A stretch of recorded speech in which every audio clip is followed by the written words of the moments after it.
رقية اقرأي لنا من قوله تعالى بعد أعوذ بالله من الشيطان الرجيم. بسم الله الرحمن الرحيم. يا أيها المدثر. أعوذ بالله من الشيطان الرجيم. بسم الله الرحمن الرحيم.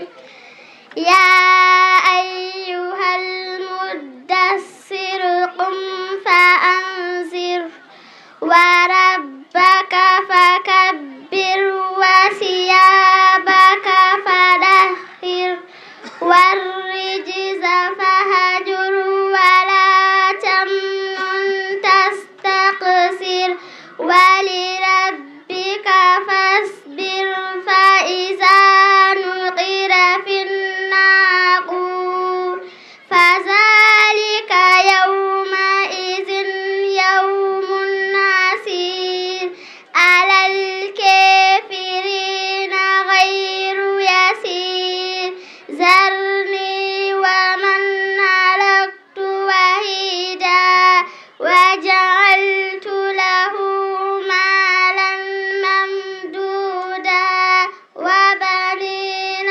شهودا ومهدت له تمهيدا ثم يدمع ونزيد كلا إنه كان لآياتنا عنيدا سأرهقه صعودا إنه فكر وقدر فأتي كيف قدر ثم أتي كيف قدر ثم نظر ثم عبس وبصر ثم أدبر واستكبر فقال إن هذا إلا سحر يؤثر إن هذا إلا قول البشر سأصليه سقر وما أدريك ما سقر لا تبقي ولا تذر لواحة للبشر عليها 19 صدق الله العظيم. ما شاء الله ما شاء الله. اقرأي لنا من قوله تعالى ولقد آتينا موسى الهدى وأورثنا بني إسرائيل الكتاب. أعوذ بالله من الشيطان الرجيم. ولقد آتينا موسى الهدى وأورثنا بني إسرائيل الكتاب هدى وذكر لأولي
جعل لكم الأرض قرارا والسماء بناء وصوركم فأحسن صوركم ورزقكم من الطيبات ذلكم الله ربكم فتبارك الله رب العالمين هو الحي لا إله إلا هو فادعوه مخلصين له الدين الحمد لله رب العالمين صدق الله العظيم. ما شاء الله ما شاء الله.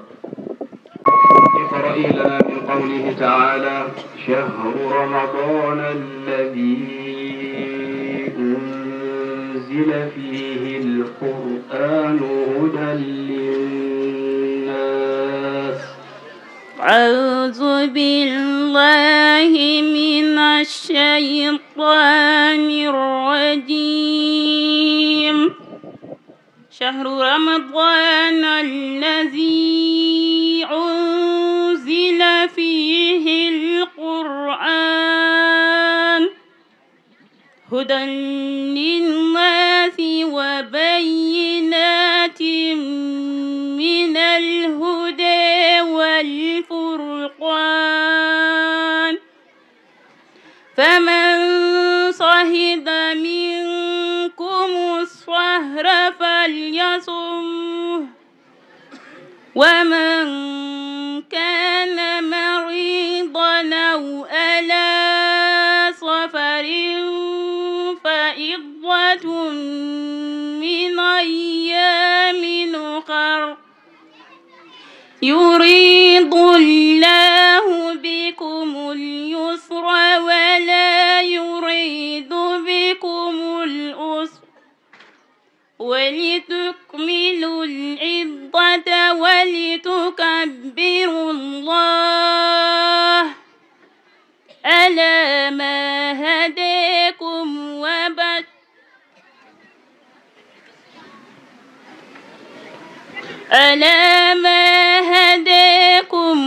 ولعلكم تشكرون. وإذا سألك عبادي عني فإني قريب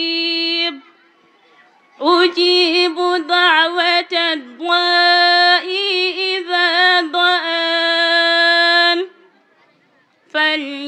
فليستجيبوا لي وليؤمنوا بي لعلهم يرشدون. أهل لكم ليلة الصيام الرفث إلى نسائكم هن لباس لكم وأنتم لباس لهم علم الله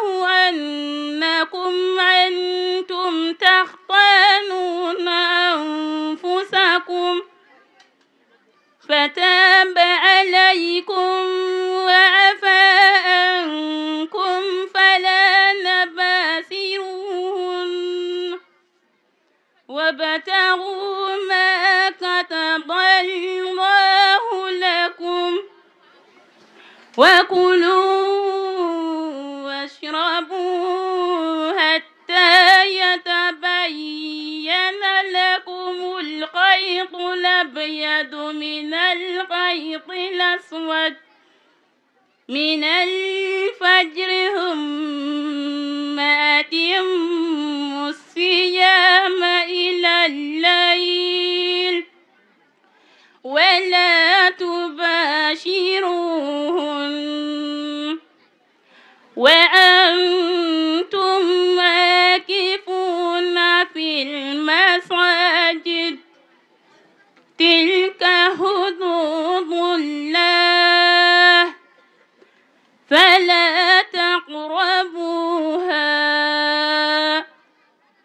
كذلك يبين الله آياته للناس لعلهم يتقون. ولا تأكلوا أموالكم بينكم بالباطل وتدلوا بها إلى الحكام لتأكلوا فريقا من أموال الناس بالإثم وأنتم تعلمون. صدق الله العظيم. ما شاء الله ما شاء الله. السلامة. اقرأي لنا من قوله تعالى والشمس وضحاها. أعوذ بالله من الشيطان الرجيم. بسم الله الرحمن الرحيم. والشمس وضحاها والقمر إذا تلاها والنهار إذا جلاها والليل إذا يغشاها والسماء وما بناها والأرض وما دهاها ونفس وما سواها فألهمها فجورها وتقواها قد أفلح من زكاها وقد خاب من دساها كذبت ثمود بدعواها إذ انبعث أشقاها فقال لهم رسول الله ناقة الله وسقياها فكذبوا فلا يخاف عقباها. صدق الله العظيم. فكذبوا فعقروها فدمدم عليهم ربهم بذنبهم فسواها فلا يخاف عقباها. صدق الله العظيم. ما شاء الله. اقرأي لنا من قوله تعالى سورة ياسين. أعوذ بالله من الشيطان الرجيم. بسم الله الرحمن الرحيم. ياسين والقرآن الحكيم إنك لمن المرسلين على صراط المستقيم. تنزيل العزيز الرحيم. لتنذر قوما ما أنذر آباؤهم فهم غافلون. لقد حق القول على أكثرهم فهم لا يؤمنون. إنا جعلنا في أعناقهم أغلالا فهي إلى الأذقان فهم مقمحون. وجعلنا من بين أيديهم سدا ومن خلفهم سدا فأغشيناهم فهم لا يبصرون.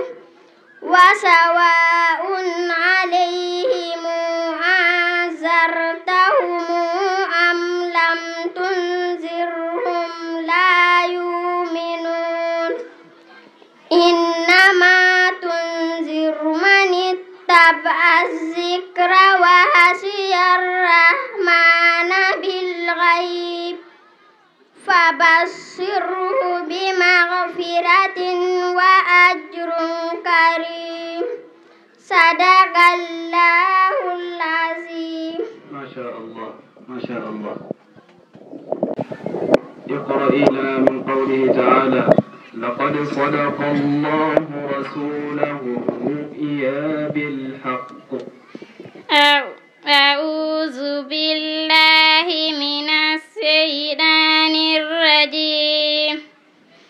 لقد صدق الله رسوله الرؤيا بالحق لتدخلن المسجد الحرام إن شاء الله آمنين محلقين رؤوسكم ومقصرين لا تخافون فاعلم ما لم تعلموا فجعل من دون ذلك فتحا قريبا.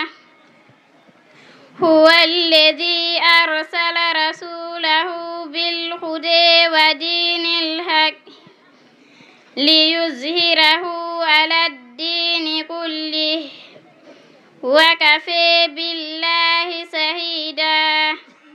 محمد رسول الله والذين معه أشداء على الكفار رحماء بينهم تراهم ركعا سجدا يبتغون فضلا من الله ورضوانا سيماهم في وجوههم من أثر السجود ذلك مثلهم في التوراة ومثلهم في الإنجيل كزرع أخرج صدعه فعازره فاستغلظ فاستوى على سوقه يعجب الزراع ليغيظ بهم الكفار. وعد الله الذين آمنوا وعملوا الصالحات منهم مغفرة وأجرا عظيما. صدق الله العظيم. ما شاء الله ما شاء الله. من قوله تعالى سورة المزمل. أعوذ بالله من الشيطان الرجيم. بسم الله الرحمن الرحيم. يا أيها المزمل قم الليل إلا قليلا نصفه أو انقص منه قليلا أو زد عليه ورتل القرآن ترتيلا. إنا سنلقي عليك قولا ثقيلا. إن ناشئة الليل هي أشد وطئا وأقوم قيلا. إن لك في النهار سبحا طويلا. واذكر اسم ربك وتبتل إليه تبتيلا. رب المشرق والمغرب لا إله إلا هو فاتخذه وكيلا. واصبر على ما يقولون واهجرهم هجرا جميلا. وذرني والمكذبين أولي النعمة ومهلهم قليلا. إن لدينا أنكالا وجحيما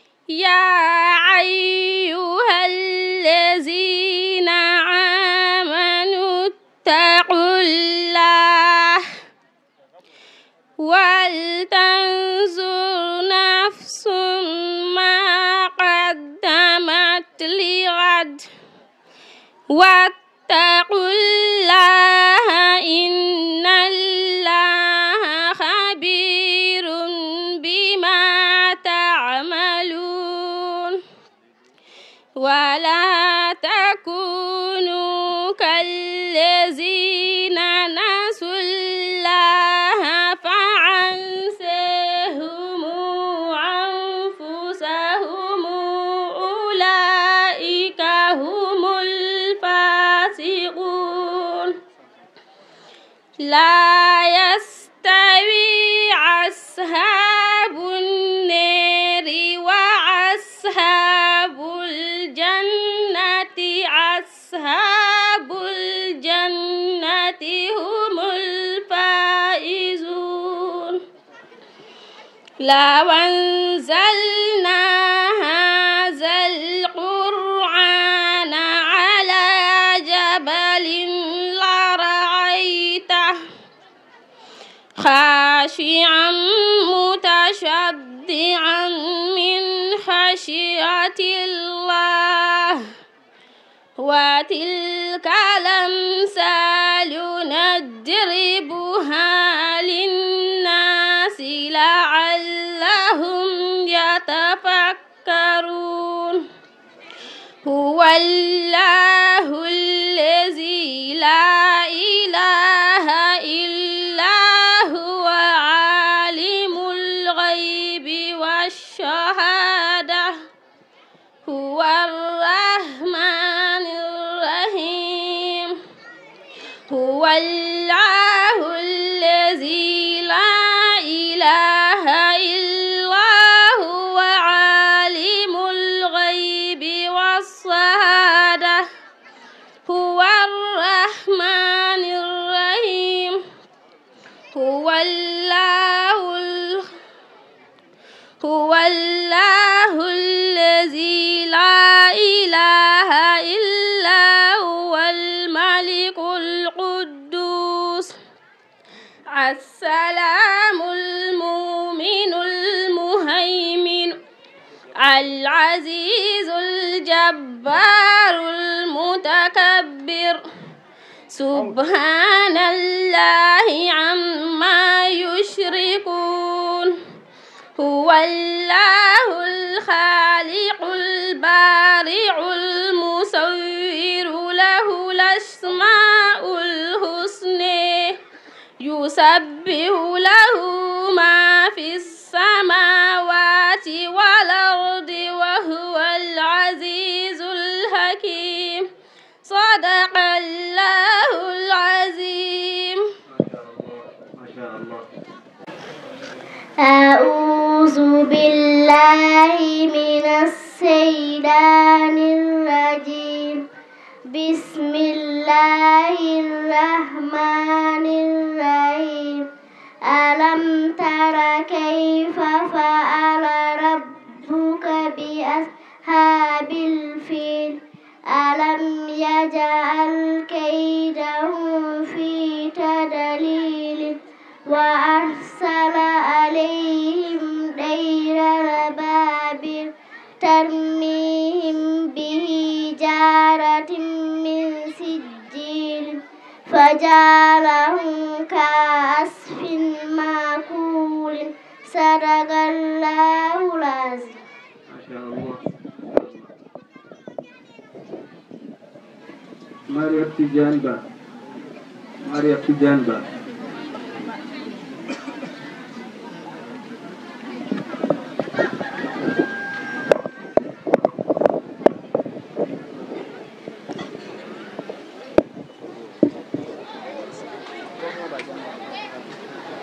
اقرأ لنا من قوله تعالى يا أيها النبي اتق الله ولا تطع الكافرين والمنافقين. أعوذ بالله من الشيطان الرجيم بسم الله الرحمن الرحيم يا أيها النبي اتق الله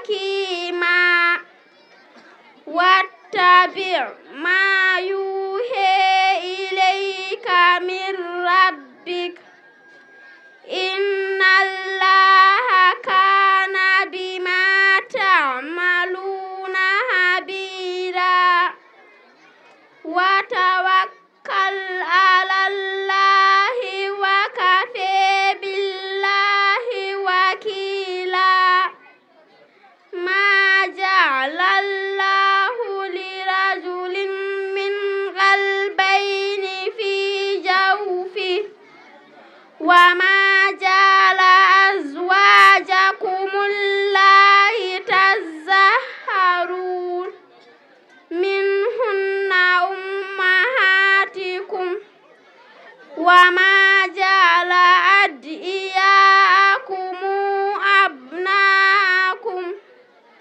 ذلكم قولكم بأفواهكم والله يقول الحق وهو يهدي السبيل ادعوهم لآبائهم هو أقسط عند الله فإن لم تعلموا آباءهم فإخوانكم في الدين ومواليكم وليس عليكم جناح فيما أخطأتم به ولكن ما تعمدت قلوبكم وكان الله غفورا رحيما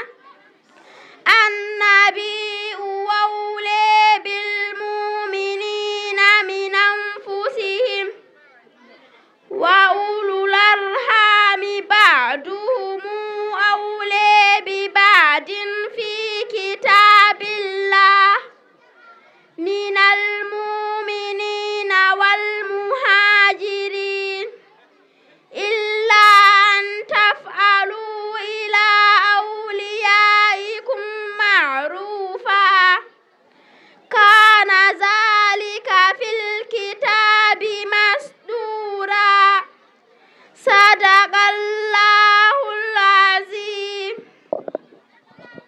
أعوذ بالله من الشيطان الرجيم بسم الله الرحمن الرحيم نون والقلم وما يسطرون ما أنت بنعمة ربك بمجنون وإن لك لأجرا غير ممنون وإنك لعلى خلق عظيم فستبصر ويبصرون بأيكم المفتون إن ربك هو أعلم بمن ضل عن سبيله وهو أعلم بالمهتدين ولا تطع المكذبين ودوا لو تدهن فيدهنون ولا تطع كل حلاف مهين هماز مشاء بنميم مناع للخير معتد نصيب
اقرأ لنا من قوله تعالى والمرسلات عرفا. أعوذ بالله من الشيطان الرجيم. بسم الله الرحمن الرحيم. والمرسلات عرفا فالآصفات أصفا والناصرات نصرا فالفارقات فرقا فالمغيرات ذكرا عذرا أو عذرا إنما توعدون لواقع وإذا النجوم انطمست وإذا السماء انفرجت وإذا الجبال نصبت وإذا الرسل أقتت لأي يوم نجله ليوم الفصل ما أدريك ما يوم الفصل ويل يومئذ للمكذبين ألم نهلك الأولين ثم نتبعهم الآخرين كذلك نفعل بالمجرمين ويل يومئذ للمكذبين ألم نهلكهم من ماء مهين فجعلنا في قرار مكين إلى قدر معلوم فقدرناه فنعم القادرين ويل يومئذ للمكذبين ألم نجعل الأرض كفاتا أحياء وأمواتا وجعلنا فيها رواسي سامحات وأسقيناهم ماء فراتا ويل يومئذ للمكذبين ننطلقوا إلى ما كنتم به تكذبون ننطلقوا إلى ظل ذي ثلاث شعب لا ظليل ولا يغني من اللهب إنها ترمي بشرر كالقصر كأنهم جمالات صفر ويل يومئذ للمكذبين صدق الله العظيم. ما شاء الله ما شاء الله. اقرأي لنا من قوله تعالى وما تنزلت به الشياطين. أعوذ بالله من الشيطان الرجيم. وما تنزلت به الشياطين وما ينبغي لهم وما يستطيعون إنهم عن السمع لمعزولون فلا تدع مع الله إلها آخر فتكن من المعذبين وأنذر عشيرتك الأقربين واخفض جناحك لمن اتبعك من المؤمنين فإن عصوك فقل إني بريء مما تعملون فتوكل على العزيز الرحيم الذي يراك حين تقوم وتقلبك في الساجدين إنه هو السميع العليم. هل ننبئكم على من تنزل الشياطين تنزل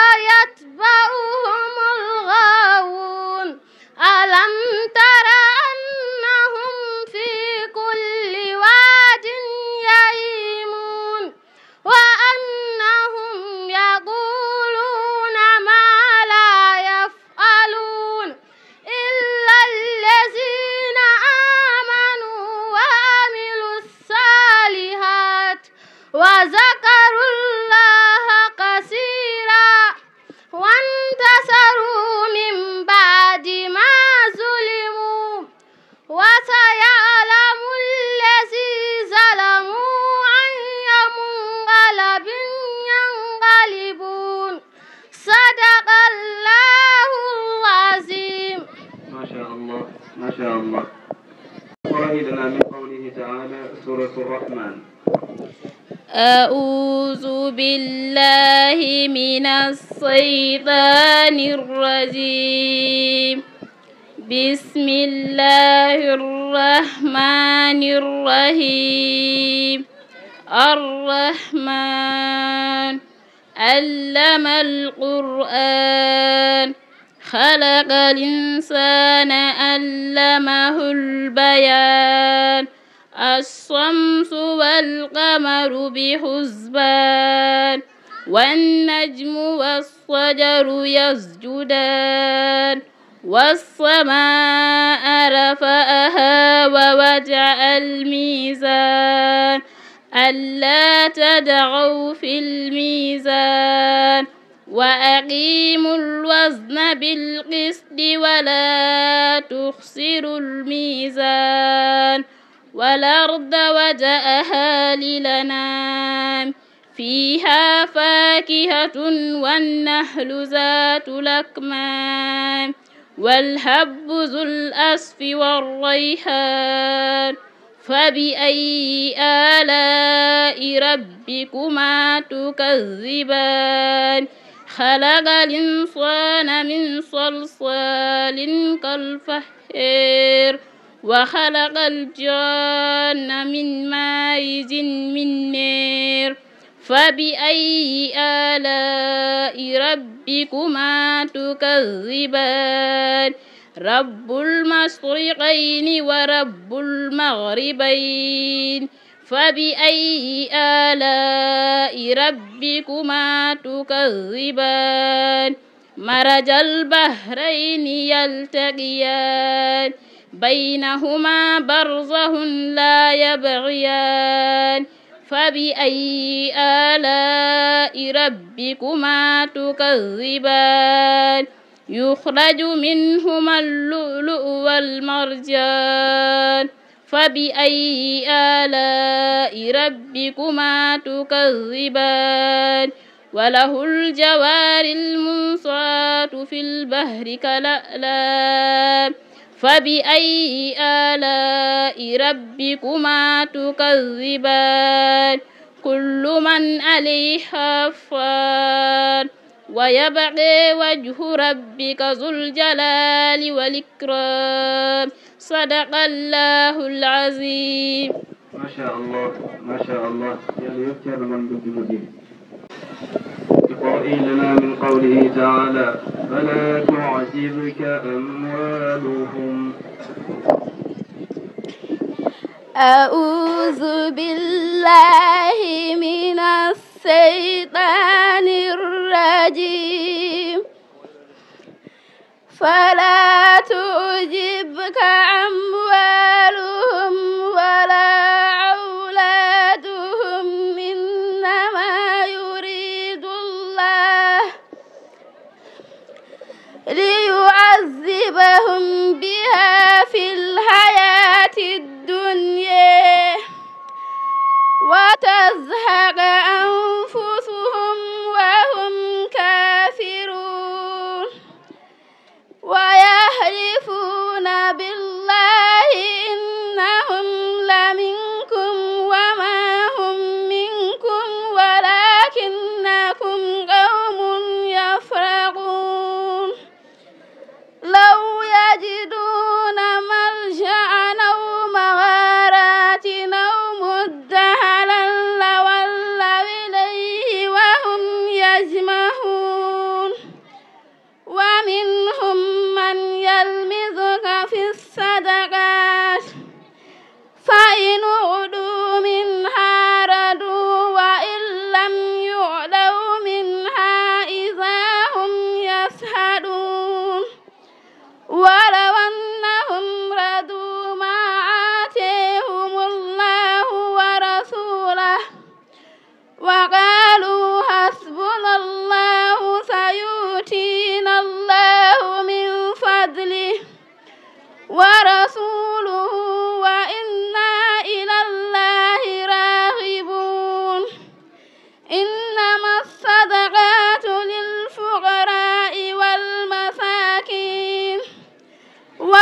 السبيل فريضة من الله والله عليم حكيم.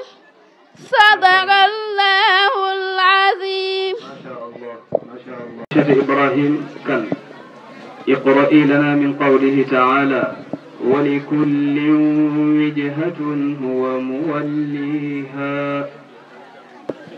أعوذ بالله من الشيطان الرجيم. ولكل وجهة هو موليها فاستبقوا الخيرات أينما تكونوا يأتي بكم الله جميعا إن الله على كل شيء قدير. ومن حيث خرجت فول وجهك شطر المسجد الحرام وإنه للحق من ربك وما الله بغافل عما تعملون. ومن حيث خرجت فول وجهك شطر المسجد الحرام وحيث ما كنتم فولوا وجوهكم شطره لئلا يكون للناس عليكم حجة إلا الذين ظلموا منهم فلا تخشوهم واخشون ولأتم نعمتي عليكم ولعلكم تهتدون.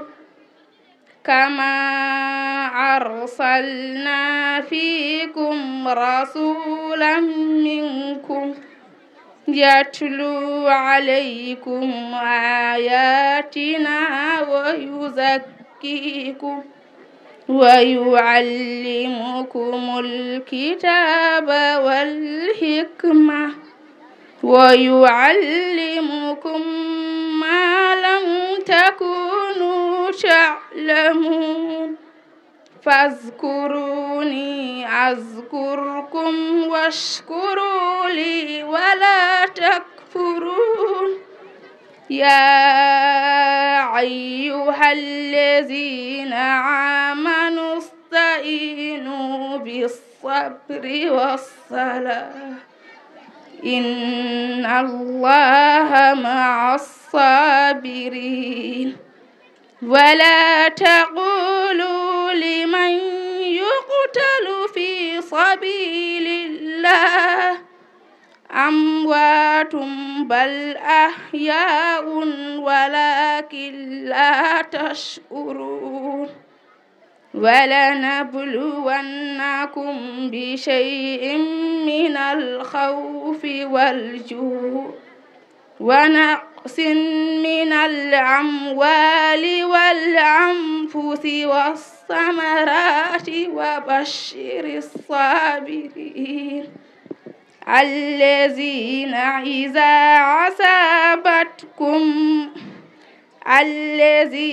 إذا أصابتهم مصيبة قالوا إنا لله وإنا إليه راجعون أولئك عليهم صلوات من ربهم ورحمة وأولئك هم المهتدون.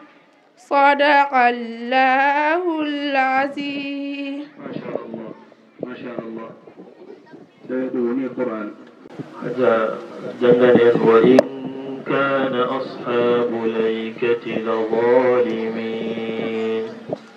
أعوذ بالله من الشيطان الشيطان الرجيم وإن كان أصحاب الأيكة لظالمين فانتقمنا منهم وإنهما لبإمام مبين ولقد كذب أصحاب الحجر المرسلين وآتيناهم آياتنا فكانوا عنها معرضين وكانوا ينحتون من الجبال بيوتا آمنين فأخذتهم الصيحة مصبحين فما أغني عنهم ما كانوا يكسبون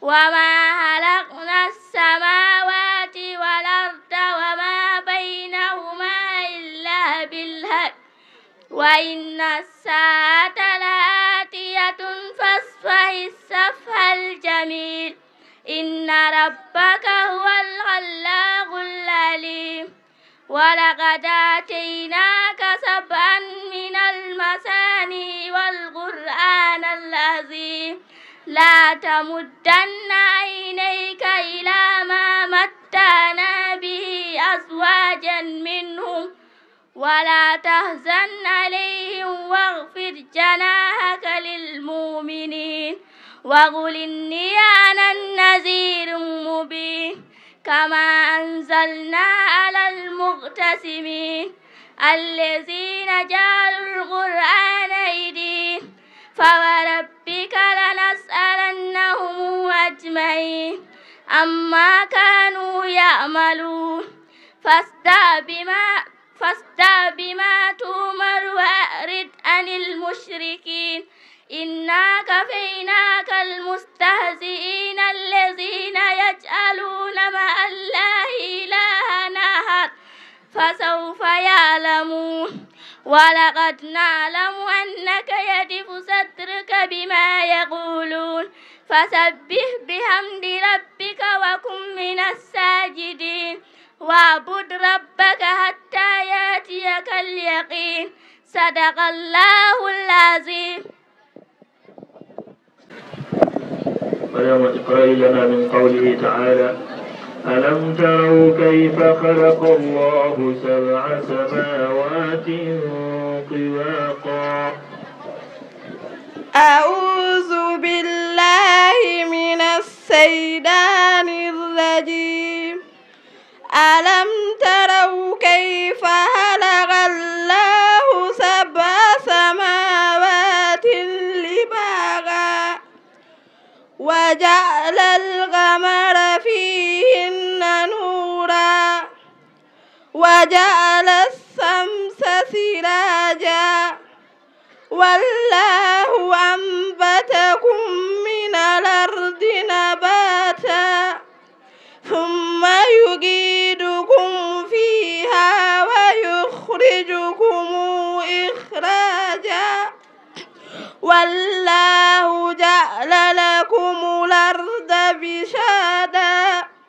لتسلكوا منها سبلا فجاجا قال نوح رب إنهم عصوني واتبعوا من لم يزد ماله وولده إلا خسارا ومكروا مكرا كبارا وقالوا لا تذرن آلهتكم ولا تذرن ودا ولا سواعا ولا يغوث ويغوث ونسرا وقد ضلوا كثيرا ولا تزد الظالمين إلا تبارا إلا دلالا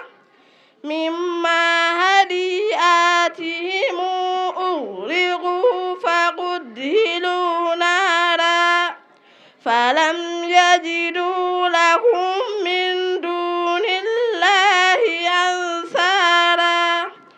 وقال نوح رب لا تذر على الأرض من الكافرين ديارا إنك إن تذره يضلوا عبادك ولا يلدون إلا فاجرا كفارا رب اغفر لي ولوالدي ولمن دخل بيتي مؤمنا وللمؤمنين والمؤمنات ولا تزد الظالمين إلا تبارا صدق الله العظيم. يا أيها النبي لم تحرم ما أحل الله لك. أعوذ بالله من الشيطان الرجيم. بسم الله الرحمن الرحيم. يا أيها النبي لمن تحرم ما أحل الله لك تبتغي مرضات أزواجك والله غفور رحيم. قد فرض الله لكم تحلة أيمانكم والله مولاكم وهو العليم الحكيم. وإذا سر النبي إلى بعض أزواجه حديثا فلما نبأت به وأظهره الله عليه عرف بعده وأعرض عن بعد فلما نبأها به قالت من أنبأك هذا قال نبأني العليم الخبير. إن تتوبا إلى الله فقد سغت قلوبكما وإن تظاهرا فإن الله هو مولاه وجبريل وصالح المؤمنين والملائكة بعد ذلك ظهير. عسى ربه إن طلقكن أن يبدله أزواجا خيرا منكن مسلمات مؤمنات قانتات تائبات عابدات سائحات ثيبات وأبكار. صدق الله العظيم. ما شاء الله جارا أذكر الكارا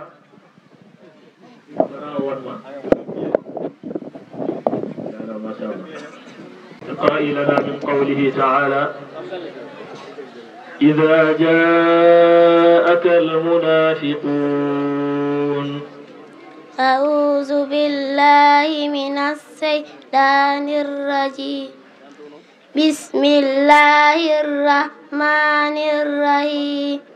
إذا جاءك المنافقون قالوا نشهد إنك لرسول الله والله يعلم إنك لرسوله والله يشهد إن المنافقين لكاذبون.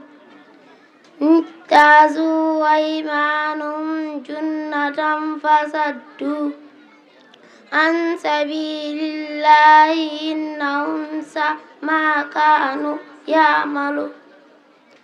ذلك بأنهم الذين آمنوا ثم كفروا فطبع على قلوبهم فهم لا يفقهون. إذا رأيتهم تعجبك أجسامهم يقولون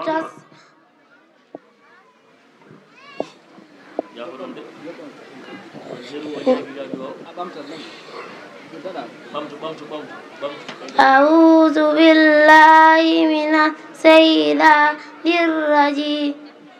بسم الله الرحمن الرحمن الرحيم إذا جاءك المنافقون قالوا نشهد إنك لرسول الله والله يعلم إنك لرسوله والله يشهد إن المنافقين لكاذبون اتخذوا أيمانهم جنة فصدوا عن سبيل الله إنهم ساء ما كانوا يعملون ذلك بأنهم الذين آمنوا ثم كفروا أطبع على قلوبهم فهم لا يفقهون وإذا رأيتهم تعجبك أجسامهم يقولوا تسمع لقومهم كأنهم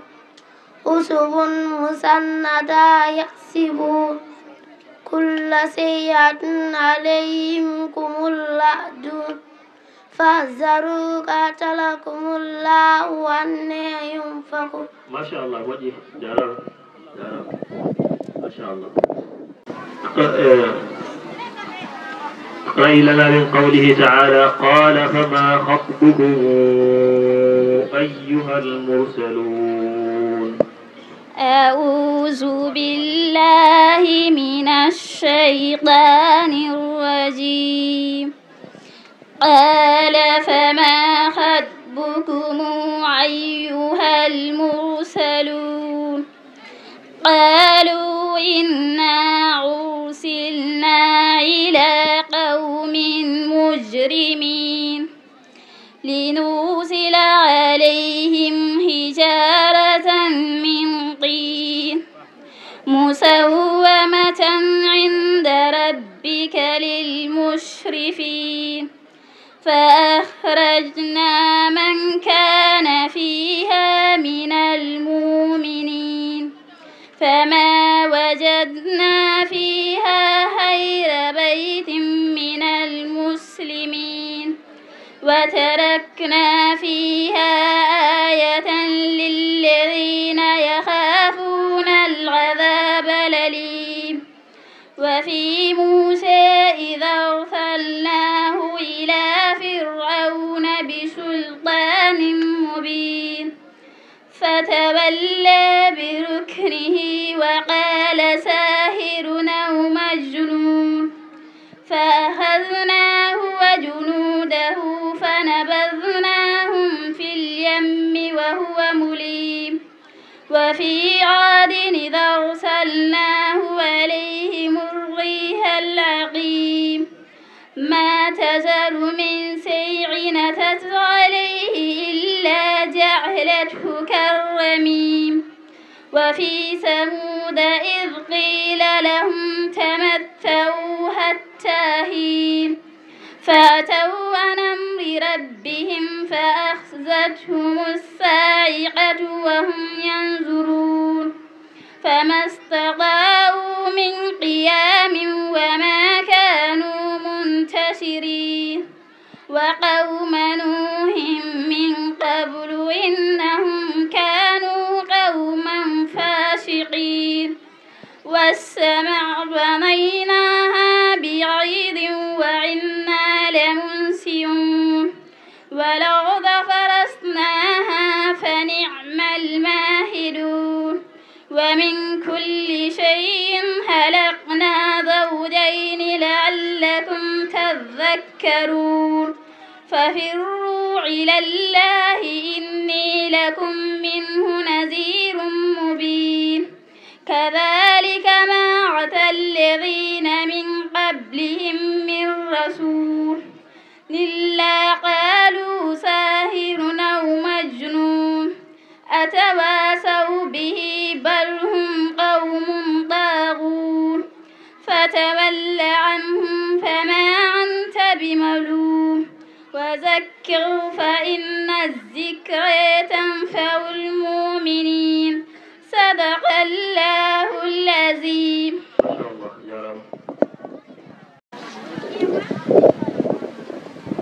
Bayang جنجل ووصينا الإنسان بوالديه حسنا. أعوذ بالله من الشيطان الرجيم. ووصينا الإنسان بوالديه حملته أمه وهنا على وهن وفصاله في عامين أن اشكر لي ولوالدي إلي المصير. وإن جاهداك على أن تشرك بي ما ليس لك به علم فلا تطعهما وصاحبهما في الدنيا معروفا واتبع سبيل من أناب إلي ثم إلي مرجعكم فأنبئكم بما كنتم تعملون. يا بني إنها إن تك مثقال حبة من خردل فتكن في شجرة أو في السماوات أو في الأرض يأتي بها الله إن الله لطيف خبير. يا بني أقم الصلاة وأمر بالمعروف وانه عن المنكر واصبر على ما أصابك إن ذلك من عزم الأمور. ولا تسائر خدك للناس ولا تمش في الأرض مرحا إن الله لا يحب كل مختار فخور. واقصد في مشيك واغضض من صوتك إن أنكر الأصوات لصوت الحمير. ألم تروا أن الله سخر لكم ما في السماوات وما في الأرض وأسبغ عليكم نعمه ظاهرة وباطنة ومن الناس من يجادل في الله بغير علم ولا هدى ولا كتاب منير. وإذا قيل لهم اتبعوا ما أنزل الله قالوا بل نتبع ما وجدنا عليه آباءنا ولو كان الشيطان يدعوهم إلى عذاب السعير. صدق الله العظيم. ما شاء الله. fodde ko feeñi ɗo ko so hoddirama sukaɓe ko tinniɓe tak jawreɓe kono ceerno mbaɗe ko jamba o ko jangguinowo o ko jangguinowo kala mo ganduɗa noon ɓiyi ko nanɗo a addino ɗo ɓiyehi tottuɗamo ceerno Mouhamadou wiye yo janggin yo ɓerde ma lelonde ɗano ko jangguinowo tigui gaddanɗa ɓiyo o waɗani ɗemgalam e sukkar noon mantude neɗɗo kam min mi wawa ɗum tan ko holliri ko enen fof pawi hen guite meɗen ina laaɓi ceer ha tengti rewɓe hen o mi anda koɓe dawata guese ko saabi ɗum mi anda kono ɗum machallah hawa Moussa Ndiaye اقرأي لنا من قوله تعالى وقال الذين لا يرجون لقاءنا لولا أنزل علينا الملائكة أو نرى ربنا. أعوذ بالله من الشيطان الرجيم. وقال الذين لا يرجون لقاءنا لولا أنزل علينا الملائكة أو نرى ربنا لقد استكبروا في أنفسهم وعتوا عتوا كبيرا يوم يرون الملائكة لا بشرى يومئذ للمجرمين ويقولون هجرا محجورا وقدمنا إلى ما عملوا من عمل فجعلناه هباء منثورا أصحاب الجنة يومئذ خير مستقرا وأحسن مقيلا ويوم تشقق السماء بالغمام ونزل الملائكة تنزيلا الملك يومئذ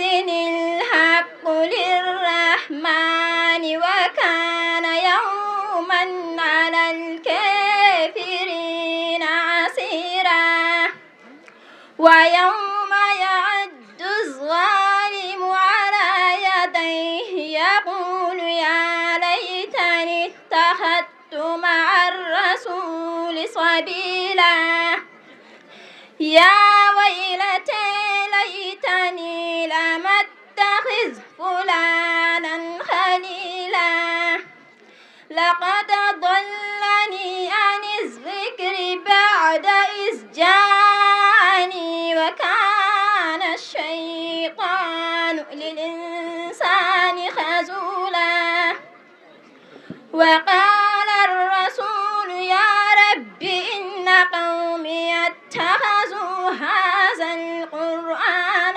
مهجورا وكذلك جعلنا لكل نبي عدوا من المجرمين وكفى بربك هاديا ونسيرا وقال الذين كفروا لولا نزل عليه القرآن جملة واحدة كذلك لنثبت به فؤادك ورتلناه ترتيلا ولا يأتونك بمثل إلا جئناك بالحق وأحسن تفسيرا الذين يحشرون على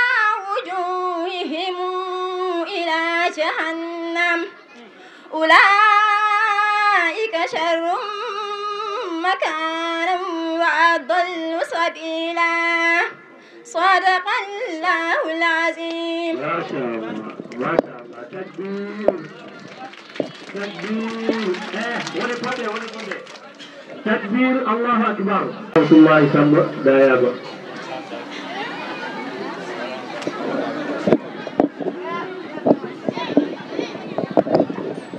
من جد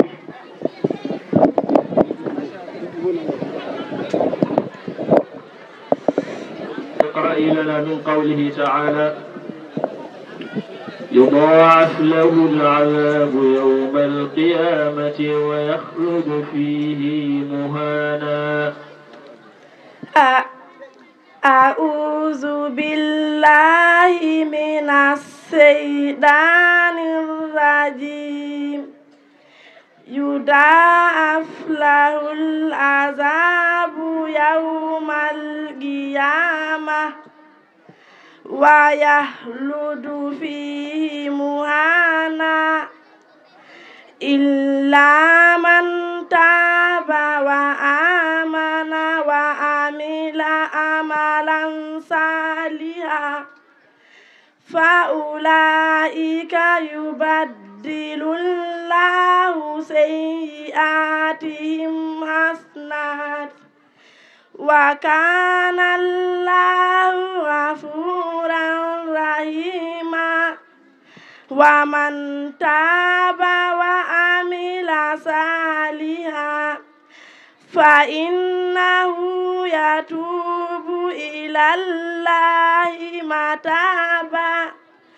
والذين لا يشهدون الزور وإذا مروا باللغو مروا كراما والذين إذا ذكروا بآيات ربهم لم يخروا عليها صما وعميانا والذين يقولون ربنا هب لنا من أزواجنا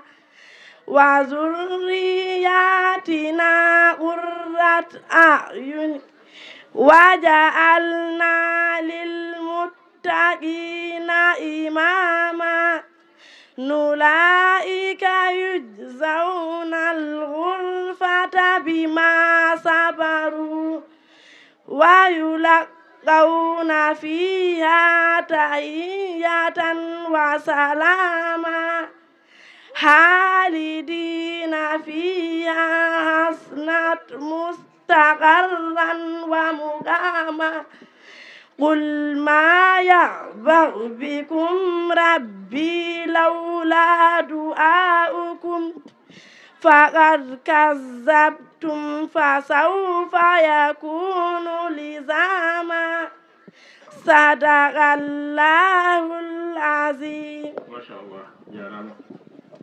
درنا ساكر مارية عبد السلام مارية اقرأي لنا من قوله تعالى بعد أعوذ بالله من الشيطان الرجيم أتي أمر الله فلا تستعجلوه.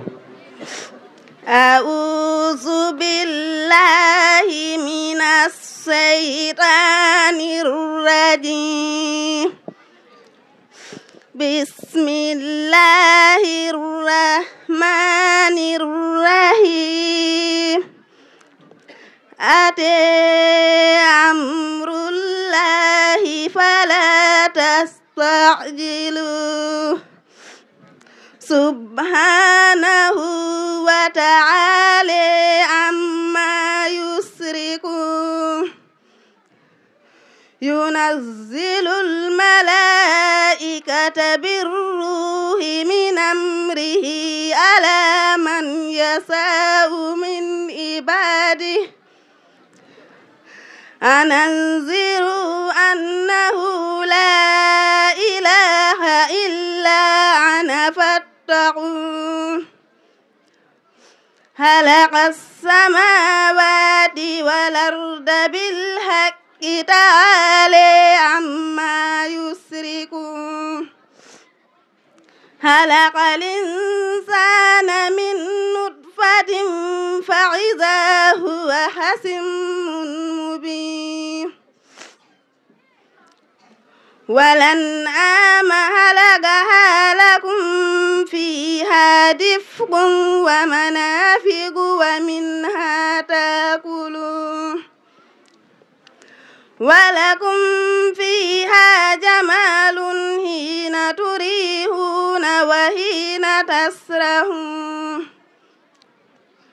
وتحمل أثقالكم إلى بلد لم تكونوا بالغيه إلا بشق الأنفس إن ربكم لرؤوف رحيم والخيل والبغال والحمير لتركبوها وزينة ويخلق ما لا تعلمون وعلى الله قصد السبيل ومنها جائر ولو ساء لهديكم أجمعين هو الذي أنزل من السماء ماء لكم منه سراب ومنه شجر فيه تسمون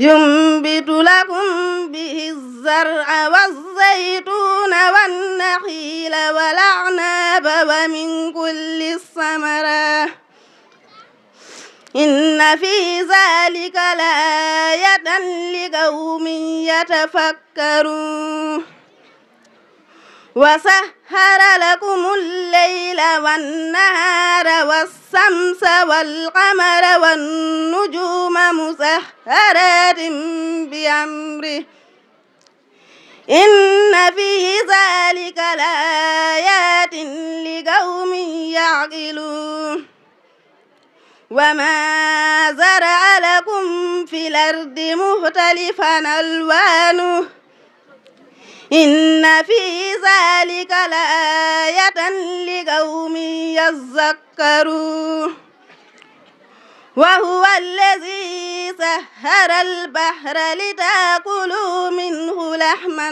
طريا وتستخرجوا منه حلية تلبسونها وترى الفلك مواخر فيه ولتبتغوا من فضله ولعلكم تشكرون صدق الله العظيم.